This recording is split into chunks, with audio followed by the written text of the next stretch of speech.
Ya, bismillahirrahmanirrahim. Assalamualaikum warahmatullahi wabarakatuh. Waalaikumsalam warahmatullahi wabarakatuh. Bismillah, alhamdulillah, wala khala wala quwata illa billah. Allahumma shalli ala Muhammad wa ala Muhammad. Amma ba'du.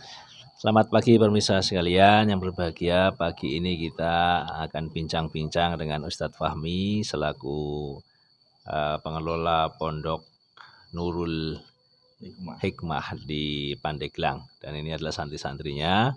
Sebelah sini adalah Mas apa? Alfi, Raffi, Hardi, Mas TB, Ajudan, Tasar. Baik. Kita akan bincang-bincang ya sebagai seorang pemuda ya. Ini kan tantangannya besar untuk mau tinggal di pondok, apalagi sekolahnya SMA. Ya kan?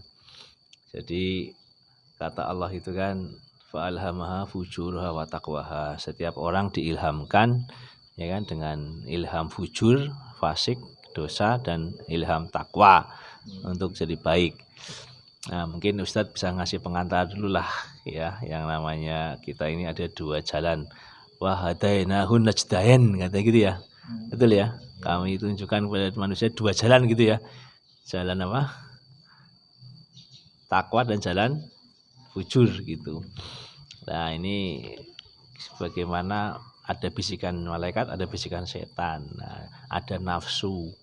Nah, kan ada nafsu. Nah, kemudian ya kita setiap orang ini punya mimpi, punya cita-cita, tapi juga ada cinta. Wah, ini kadang-kadang cita-cita sama cinta ini kadang-kadang ada yang bisa menang cita-citanya, ada yang menang cintanya, sehingga cita-cita dikalahkan gara-gara cinta. Belajarnya jadi terganggu. Ya mungkin gitu Pak Ustadz, mohon diberi pengantar bagaimana kita sebagai manusia diberi oleh Allah itu ya petunjuk-petunjuk sampai dapat taufik, sampai jadi bisa hijrah menjadi totalitas di dalam ketaatan sampai istiqomah dan husnul khotimah. Gitu ya. Bismillah, alhamdulillah, wassalatu wassalamu ala rasulillah wa ala alihi wa sahbihi wa man wala wa la hawla wa la quwata illa billah ma ba'du. Ya, jadi alhamdulillah kita saling mengingatkan bahwa pertama kita ini kan adalah hamba Allah ya. Ya, namanya hamba ini berarti harus siap diatur oleh yang menciptakan. Kita diciptakan oleh Allah ke dunia ini bukan untuk bersenang-senang, bukan untuk mengikuti hawa nafsu, tapi kita punya tugas, yaitu menegakkan agama. Nah, kalau kita tegakkan ini agama, kita akan senang, bahagia, selamat, bukan hanya di dunia tapi di akhirat. Nah, agama ini ada dua bagian, ada perintah, ada larangan. Jadi seseorang dikatakan mengamalkan agama dengan sempurna apabila dia mengamalkan dua, melaksanakan perintah juga, meninggalkan larangan juga. Jadi nggak cukup dia sholat, zikir, baca Quran, tapi masih maksiat, belum sempurna agamanya. Nah, maka dia tidak mendapatkan jaminan tenang, bahagia, tentram, itu nggak dapat dia nanti, karena terhalang dengan dosa-dosa dia. Gitu. Nah, makanya kalau kita mau dapat jaminan bahagia, senang, tentram, jalan keluar, selamat, ya, kemudahan, rezeki yang tidak disangka-sangka, itu harus sempurna.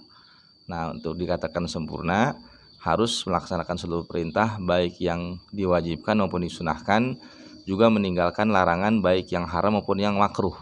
Itu semua baru dikatakan mengamalkan agama secara sempurna. Nah, untuk bisa mengamalkan seluruh perintah, meninggalkan seluruh larangan ini, maka kita harus ada usaha menuntut ilmunya dulu, ilmu gitu. Nah, makanya ilmu ini boleh dikatakan fardu ain kan, sebagaimana hadis Nabi kan, tolabul ilmi faridotun ala kulli muslimin. Setiap muslim laki-laki wanita dia punya kewajiban belajar ilmu agama. Nah, kalau dia kerjakan dia dapat pahala, kalau dia tinggalkan dia dosa dan disiksa. Nah, jadi kalau disimpulkan tadi, kita mau ke akhirat, akhirat butuh bekal, bekalnya agama tadi. Nah, agama berupa perintah larangan, dan untuk mengamalkan agama butuh ilmu. Nah, ilmu harus dicari. Nah, maka mencari ilmu adalah kewajiban. Nah, tapi di satu sisi sekarang orang kurang menyadari gitu, terutama anak muda kita. Nah, sekolah mereka karena jarang disampaikan masalah pentingnya ilmu agama, mereka menyangka kewajiban itu belajar sekolah wajib ya, kuliah, seolah-olah itu yang jadi wajib. Jadi demi mencapai cita-cita sekolah kuliah, mencapai gelarnya, dia rela, orang tuanya rela, ya mungkin bisa menjual sawahnya, ya rela hutang sebagai demi anaknya tercapai tujuan tadi. Nah, padahal itu kan hanya keperluan saja, tujuannya agama tadi sebetulnya gitu. Nah, makanya kita tanamkan pertama, yakini dulu bahwasanya tadi sumber kebahagiaan, sumber kemuliaan agama. Kalau kita amalkan agama, kita bahagia mulia. Kalau sedangkan jadi sekolah tadi tujuan hanya keperluan, sekolah kuliah keperluan. Tapi kita punya prinsip kepada anak-anak ini, bahwasanya sekolah itu, kuliah itu nomor pertama, dan belajar agama paling utama. Gitu. Jadi ya, jadi kita motivasi kepada mereka itu, kita sampaikan agama adalah ini sumber kebahagiaan nih. Tapi karena mereka sekolah, kuliah, kita katakan sekolah ini nomor pertama, tapi belajar agama paling utama. Maksudnya jangan sampai disebutkan mereka sibuk sekolah, sibuk kuliah, kerjakan tugas, melalaikan belajar agama, karena ini kewajiban. Juga jangan sampai gara-gara mereka ini belajar agama melalaikan tugas sekolah, karena mereka calon-calon orang-orang yang akan jadi pemimpin di masa depan. Nah, maka kita tanamkan kepada mereka bahwasanya agama nomor satu, maka belajarlah agama. Namun untuk bisa mengamalkan inilah, belajar ilmu agama, mengamalkan agama ini kan tidak mudah ya, bukan sesuatu yang kita dengan kita niat langsung bisa, nggak bisa begitu. Ini banyak tantangan-tantangan. Ya tadi ada setan, ada hawa nafsu, kita ada lingkungan. Nah, makanya ini perlu ada usaha. Nah, makanya kita dalam rangka ikut peduli dengan generasi muda ini, sekarang ini kan generasi muda ini ya sudah mulai menjauh dari ilmu agama, jauh dari masjid, majelis taklim, mereka kehilangan cita-cita agamanya, lebih sibuk dengan dunianya, lupa bahwa dunia sementara, akhirat selama-lamanya. Nah, maka kita rangkul sedikit demi sedikit, tanamkan tadi tentang pentingnya belajar agama. Nah, makanya kita berikan motivasi-motivasi bagaimana caranya supaya kita bisa amalkan agama. Nah, tadi kalau kaitannya dengan tadi pertanyaan taufik, hidayah dan sebagainya. Nah, jadi awalnya begini, awalnya kita ini kan dalam diri kita tadi ada nafsu ya, ada setan gitu kan, ada bisikan malaikat juga gitu. Nah, ketika nanti kita punya ilmu agama ya, kemudian kita selalu berusaha meningkatkan iman kita, maka nanti akan kuat tuh keinginan-keinginan kepada kebaikan. Nanti bisikan malaikat semakin kuat, dan kita akan mudah. Tapi kalau kita kurang ilmu, kurang iman, nanti bisikan setan kuat, kita mudah mengikuti. Nah, maka caranya kita kepada anak muda ini begini. Jadi harus ada usaha untuk meningkatkan iman, meningkatkan ilmu. Itu kalau meningkatkan ilmu, ini kita dengan belajar seperti mudzakarah hari-hari. Mudzakarah hari-hari kita belajar tauhid, fikih, akhlak. Tapi meningkatkan iman dengan cara kita bermujahadah. Kita tinggalkan kesibukan sekolah, beritikaf, usaha tarbiyah dakwah. Nah, dengan dua usaha ini, insya Allah nanti ketika ya datang bisikan-bisikan setan, ya, nah, dia dapat menepis. Oh, jangan nih, ini nggak boleh nih, ini setan. Dia punya ilmu soalnya, punya ilmu, punya iman, kekuatannya. Oh, nggak boleh nih. Akhirnya nggak jadi. Gitu. Kemudian ketika datang bisikan malaikat, ayo sholat sunnah. Oh iya benar juga. Akhirnya dia kuatkan jadi bisa. Nah, memang dalam sebuah kitab namanya An-Nailur Roja itu kita bacakan, itu makna daripada la haula wala quwwata illa billah, seseorang tidak akan mampu melaksanakan agama tadi kecuali dengan taufik dari Allah. Dan seorang tidak akan mampu meninggalkan larangan Allah kecuali dengan taufik dari Allah juga gitu. Jadi tadi untuk amalkan agama, taat dan meninggalkan perintah nggak bisa. Orang nggak bisa mentaati perintah Allah tanpa taufik, nggak bisa. Meninggalkan larangan tanpa taufik pun nggak bisa gitu. Nah, maka di sini kita perlu sekali butuh dengan pertolongan taufik dari Allah. Nah, apa itu taufik? Taufik kata para ulama tadi adalah khalqul qudrah 'alal ibad. Yaitu Allah, kekuatan yang Allah ciptakan dalam diri kita sehingga kita mampu melaksanakan.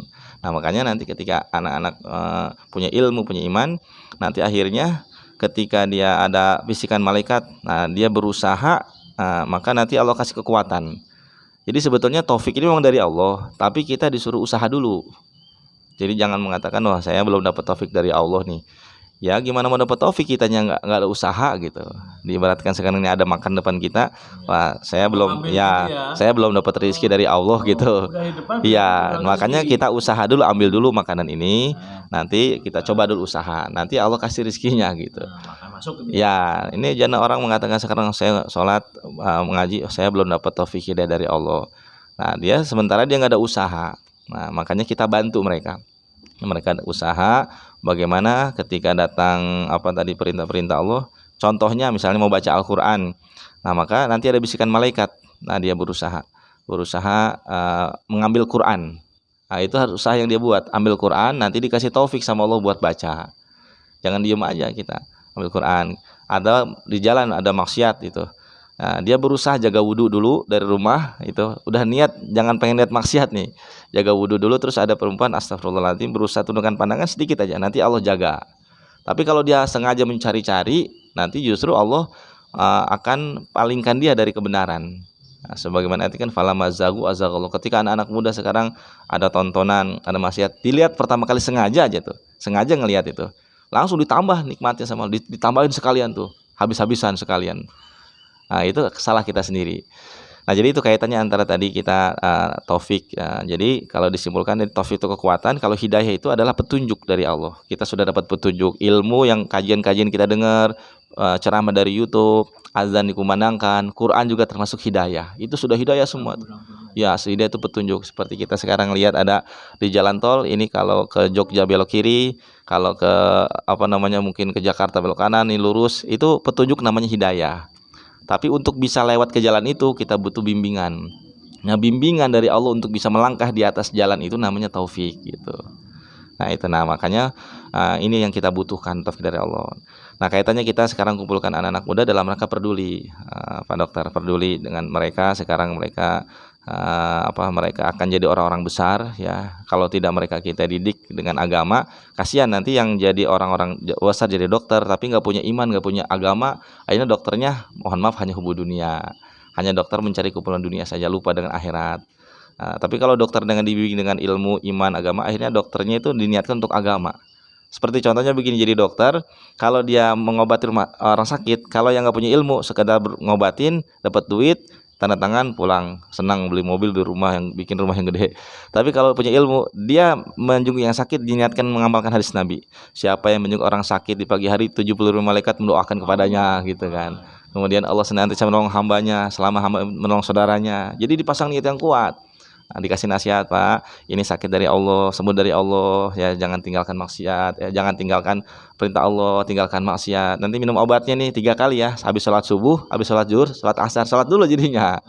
Tapi kalau nggak ada agama nih, minum 3 kali sehari, ini jaga kesehatan, udah gitu, nggak ada nilai agamanya. Nah, makanya tadi penting sekali anak muda kita rangkul karena mereka calon-calon pejuang. Kita nggak tahu masa depan mereka. Mungkin di antara mereka akan jadi presiden, jadi pejabat. Kalau punya ilmu agama, manfaat ke seluruh alam insya Allah. Nah, itu yang kita inginkan daripada usaha mengumpulkan anak-anak muda ini. Kita harapan kita cuma satu, semoga mereka semua dijadikan orang yang berprestasi. Ya, masuk satu paket nih, berprestasi di sekolahnya, di kampusnya, kemudian berilmu agama, punya ilmu agama. Kemudian selain itu dia berakhlak mulia juga, berakhlak mulia. Kemudian yang keempat bersemangat dalam ibadahnya. Yang kelima bermanfaat untuk umat. Nah, jadi 5 prinsip itu kita kumpulkan pemuda, mahasiswa supaya dapat 5 tadi. Kita ulangi berprestasi. Jadi bagaimana targetnya mereka punya prestasi unggul. Yang kedua berilmu agama, kita bekali mereka dengan ilmu, dengan fikihnya, dengan tasawuf akhlaknya. Yang ketiga dia supaya mudah-mudahan punya akhlak ya, sopan santunnya bagus. Yang keempat bersemangat ibadahnya, jaga sholat tepat waktu, sholat sunnah, baca Quran, witir, sebagainya. Terakhir bermanfaat, jadi mereka nanti supaya mengajak pada kebaikan. Itu sedikit ya. Bisikan-bisikan setannya dan malaikat yang tiap hari muncul dalam hati itu kita meresponnya gimana? Ya, jadi kan dalam hadis itu dijelaskan bahwa setiap diri manusia itu ada 2 bisikan. Satu bisikan malaikat, satu bisikan setan. Setiap hari menggoda kita. Bahkan setan 24 jam nih. Ya, terus membisikkan. Nah, ketika datang kebaikan itu dari setan, kalau buruk kebaikan dari malaikat, buruk dari setan. Nah, ketika datang itu tergantung kondisi ilmu sama iman sebetulnya tadi. Makanya tadi pagari kita dulu, kita punya pagar dulu. Langkah pertama sebetulnya kalau malaikat misalnya bisik-bisiknya tuh langsung disambut langsung. Seperti contohnya sekarang nih waktu duha, sekarang ada bisikan yuk sholat duha dulu. Ada nggak gerakan-gerakan itu bisikan malaikat. Nah kalau kita diam saja, itu ibarat tadi ayo makan diam saja itu. Maka segera sambut oleh kita, karena kita diberikan irodah dan kudroh oleh Allah. Irodah tuh seperti tangan, kita punya mata kan, tangan. Sama kudroh tuh bagian daripada anggota juga. Jadi gunakan itu tangan itu, gunakan irodah itu, kudroh itu kemampuan gunakan. Nah bisikan malaikat datang tuh, sambut dengan cara laksanakan yang kita mampu. Serahkan kepada orang yang kita nggak mampu. Coba contoh nanti kita mau sholat duha, mampunya gimana? Mampunya bergerak sedikit aja. Lagi santai nih, lagi nonton, biasanya kadang lagi liatin YouTube ya, lagi santai. Dengar ceramah tentang duha mungkin. Kadang-kadang tersambut tuh, tapi berat. Maka turun dulu dari ranjang kita. Turun aja sedikit, lepaskan, terus kita langsung baca, ya Allah berikan aku taufik untuk sholat duha ya Allah. Ya Allah berikan aku taufik. Gitu ya. Tapi kalau nggak kuat juga, ya Allah berikan aku taufik ya Allah. 3 kali doa tuh minimal 3 kali, selawat di awal, selawat di akhir. Itu kalau doa 3 kali insya Allah. Contohnya gitu. Ya Allah berikan aku taufik ya Allah. Berikan aku taufik ya Allah. Berikan taufik. Itu akan kuat nanti. Kuat bisiknya kuat. Nah tinggal kita mau nggak nih dikasih taufik. Kalau mau turun sedikit. Nanti akan rasakan nanti. Itu beda mentaat ketika kita melaksanakan taat hasil perjuangan dengan taat suasana beda. Kalau dengan suasana mah nggak ada perjuangan tuh. Ikut aja ngalir. Iya gitu. Ngalir itu. Beda itu pahalanya. Seperti contoh tadi ada bangun subuh tuh didengar adzan. Itu kan hidayah tuh. Mau nyambut berat nggak tuh? Mau beratnya minta ampun. Nah ketika berat tadi kalau punya ilmu iman langsung. Ya Allah berikan aku taufik ya Allah untuk ke masjid 3 kali tuh. Ya Allah berikan aku taufik ya Allah. Berikan aku taufik ya Allah. Allahumma shalli ala sayyidina Muhammad. Itu akan kuat tuh. Nanti turun sedikit aja, bergerak aja dulu. Lepaskan ininya turun. Ya, lepaskan dulu bergerak, nanti Allah bimbing gitu. Ya. Nah, nanti ketika bisa itu jangan merasa kita yang mampu. Itu seperti kita gini, ada anak kecil 4 tahun mau belajar sepeda. Dipakai ke sepeda roda 4 enggak mau roda 2 dia. Dia dikasih roda 2 oleh bapaknya. Dipegangin sama bapaknya kan belum bisa dia. Pegangin dari belakang, akhirnya dia menggoes ya. Dari belakang kita pegangin. Si anak 4 tahun, "Hore, adek bisa naik sepeda," katanya. Padahal bukan dia bisa, dipegangin sama bapaknya. Itu. Jangan merasa bisa. Nah, kita tadi sholat subuh minta taufik. Ternyata bangun, wudu ke masjid. Wah, saya hebat ya bisa ke masjid. Jangan begitu. Bukan kita bisa, itu dibantu sama Allah, itu ditolongin. Benar-benar bisa berarti. Iya, bukan kita. Jadi kita jangan merasa bisa. Nah, dari sini kita jangan merasa bangga ketika bisa. Dan ketika melihat orang juga nggak usah takjub juga, berarti dia dipilih sama Allah nih. Harus iri kita. Jadi dengan ilmu ini kita enak tuh ngelihat orang taat. Oh, iri, oh ya Allah, kok dipilih sama Allah ya? Kok saya nggak dipilih sama Allah gitu. Nah, begitu juga ketika kita nggak bisa, harus sedih. Oh, kenapa saya nggak dipilih gitu. Ada sekarang nih misalnya ada pemilihan tadi di sekolah, satu kelas 30 orang tadi kan, semua yang 25 dipilih berangkat jalan-jalan ke Jogja tadi kan, dapat uang saku 1 juta, dapat tas, dapat koper, yang 5 nggak dapat itu. Sedih nggak tuh? Wah, sedih banget itu nih. Nah, sama seperti ketika sholat subuh nih, orang kok pada sholat, saya kok nggak sholat, harus sedih.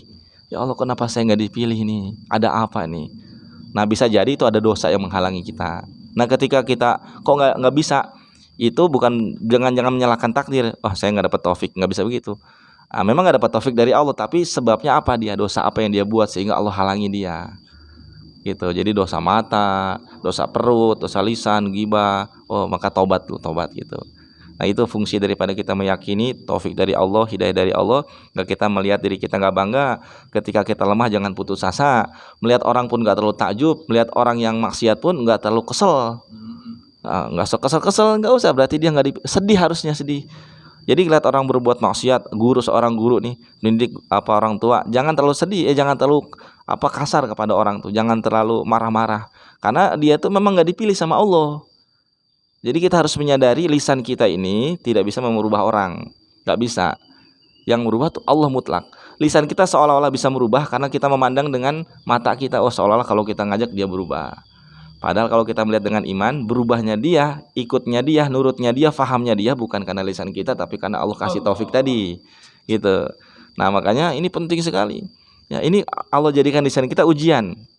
Jalan orang berubah. Ayo dosen, guru, ustadz, orang tua, ayo kamu sholat. Ternyata sholat itu ujian dari Allah. Apakah ketika melihat orang kita suruh ikut, kita yakinnya lisan kita yang merubah ataukah Allah yang merubah tuh? Ketika pada saat kita lihat kok orang berdiri, langsung kita lihat, Allah gerakan dia, berarti lulus iman kita. Tapi kalau kita lihat orang itu berubah, tuh saya yang nyuruh tuh kan. Kalau saya nggak nyuruh nanti nggak, berarti gagal imannya.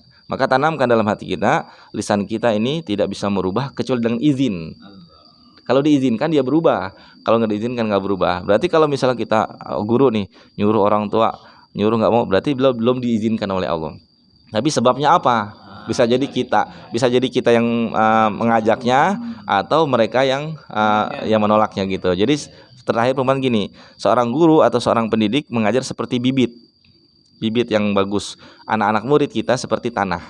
Kalau bibitnya bagus, unggul, subur, mahal, tanahnya subur, dilemparkan tumbuh-tumbuhan. Tapi kalau bibitnya busuk, tanahnya subur, nggak tumbuh. Bibitnya bagus, tanah gersang, nggak tumbuh juga. Nah, ustadz, pendidik, guru, orang tua yang hatinya bersih itu seperti bibit yang bagus.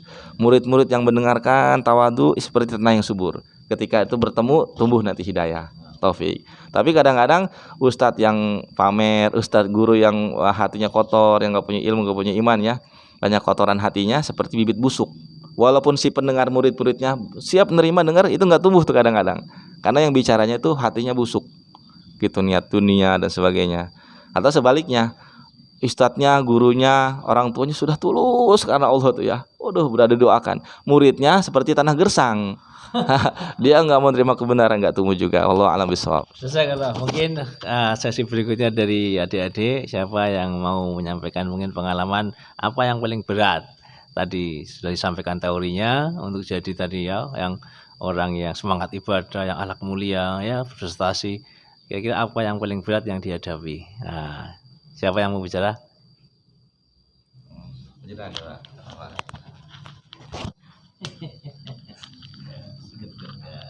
Bismillahirrahmanirrahim. Assalamualaikum warahmatullahi wabarakatuh.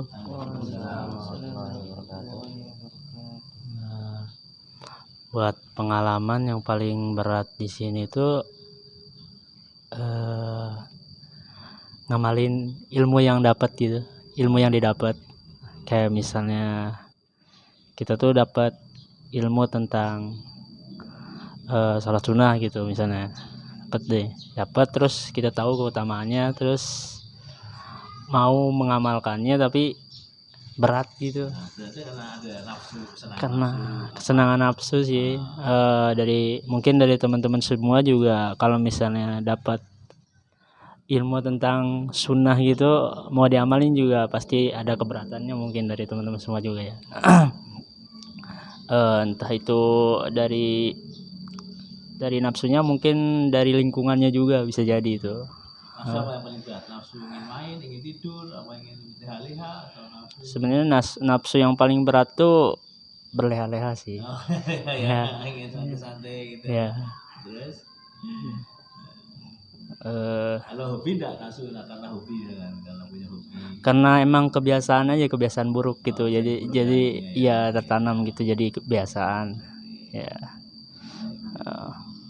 Terus setelah di sini di program gitu ada beda nggak setelah di sini setahun atau 2 tahun? Mungkin karena baru-baru masuk nih, belum sampai setahun, cuman dari awal masuk sampai detik ini gitu, sampai waktu sekarang tuh terasa gitu ada perubahannya gitu. Entah itu misalkan dari kebiasaan di rumah nih, kebiasaan buruk kayak misalnya nggak patuh gitu sama orang tua gitu ya, kadang-kadang suka ngelawan gitu ya. Tapi pas di sini tuh kita tuh dididik gitu supaya berbakti gitu sama orang tua, sama guru gitu, karena itu ada keutamaannya gitu ya. Ilmu jadi ngerti ya. Iya, jadi pakai ilmu terus mengerti. Terus di sini tuh enaknya itu kalau ada ilmu itu langsung dipraktekin gitu. Jadi ke kitanya enak juga kan, cuman sekedar teori doang kan susah jadinya ya. Jadi kadang suka hilang kemana gitu ya. Pengalaman di sini tuh dulu tuh pas masuk awal-awal sini tuh emang ya namanya Anak muda ya. anak muda baru masuk tuh mungkin pikirannya niat pertama masuk sini tuh awalnya tuh ini tuh kayak tempat apa gitu tapi waktu pertama masuk tuh kayak ngegunain tempat ini tuh buat deket pergi ke sekolah doang gitu, buat sarana pergi ke sekolah. Ya itu tuh sebenarnya awal masuk sini tuh belum ada rasa tertanam buat belajar ilmu agama gitu, tapi semakin lama gitu, mungkin karena kebiasaan terus jadi ya jadi merubah diri buat yang lebih baik lagi gitu. Nanti kan buat apa sih di sini lama-lama gitu kalau misalnya pulang nggak dapet apa-apa gitu kan. Ya udah akhirnya nyoba lagi, terus berniat dan bertekad kuat buat dapetin ilmu yang di sini gitu, terus mencoba dipraktekkan sebisanya mungkin. Ya alhamdulillah sih terasa banget dari awal masuk sampai kepada waktu sekarang tuh perubahannya terasa banget. Ya mungkin terima kasih juga kepada Pak Ustadz yang telah membimbing kami semua ya. Semoga kebaikannya dibalas yang terbaik oleh Allah Subhanahu wa taala dan ditempatkan di sisi yang terbaik oleh Allah Subhanahu wa taala. Ya, Masnya. Mungkin cukup sekian dari ya. Saya terima kasih. Assalamualaikum warahmatullahi wabarakatuh. Waalaikumsalam warahmatullahi wabarakatuh. Baik, terima kasih pemirsa semuanya. Alhamdulillah kita telah mendengarkan ya langsung ya live ini dari Pandeglang ya, Pondok Nurul Hikmah ya di dekat SMA 1 Pandeglang, mengawal calon-calon pemimpin dibekali dengan ilmu agama dan ditingkatkan imannya supaya berakhlakul mulia, semangat ibadahnya ya, dan bermanfaat untuk umat lah, luar biasa. Tadi maaf sedikit, ada 1 menit mungkin 2 menit. Jadi tadi ada sedikit komentar tentang berat itu. Ya jadi kalau misalnya santri-santri mengalami berat, memang kalau bagi tingkatan mereka ya kita nggak terlalu tinggi targetnya. Mereka mau sholat udah luar biasa itu. Mereka mau sholat juga udah suatu kegembiraan buat kita. Mereka mau berjamaah udah sudah. Kita target kita nggak tinggi-tinggi pada mereka. Cuman kadang-kadang kalau nanti mengalami berat tadi, sebetulnya ada 7 faktor nih. Saya singkat saja. Nanti silakan cek saja. Pertama itu adalah lemahnya iman memang. Lagi ngedrop, lagi down. Kita orang-orang bilang futur katanya itu ya. Lagi down itu, maka solusi segera obati. Segera kita buat zikir yang kuat, dakwah. Yang paling kuat dakwah dia, bicara iman, dengarkan tentang iman. Nah kemudian iman sudah bagus. Yang kedua tadi baru bisikan setan kuat. Nah, maka itu solusinya segera baca ta'awudz, berlindung ya Allah, berlindung pada Allah. Nah, kita sudah tahu nih setan, kadang-kadang nafsu yang kuat itu. Nafsu itu maka karena banyak makan, banyak lihat itu yang sia-sia, atau banyak tidur, nafsu kuat. Maka ini caranya adalah ditarbiyah, dilatih dengan keluar fisabil lagi itu. Nanti kita training sehari 2 hari untuk melatih nafsu. Karena dia udah terbiasa dengan nafsu. Nah, jadi dilawan. Yang keempat itu lingkungan. Kadang-kadang dia tahu ini setan, nafsu, dia sudah berusaha nih pulang ke ruangannya, udah tahu saya jangan sampai kena setan, nafsu, ini iman lagi kuat baru denger ceramah, ternyata main handphone lagi gitu, akhirnya nonton lagi misalnya, karena lingkungannya gitu, suasana keadaannya.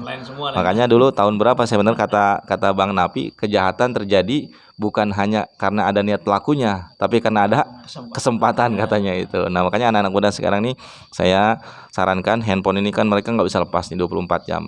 Nah kalau nggak disarankan dilatih malamnya 6-6 lepaskan, itu jam 9 lepaskan sampai pagi, karena bahaya itu. Jadi handphone bagikan ular berbisa. Kalau anak-anak belum bisa pegang ular berbisa jangan coba-coba, dicatok nanti tuh. Kalau udah bisa nggak masalah. Kalau udah tahu cara-caranya nggak masalah.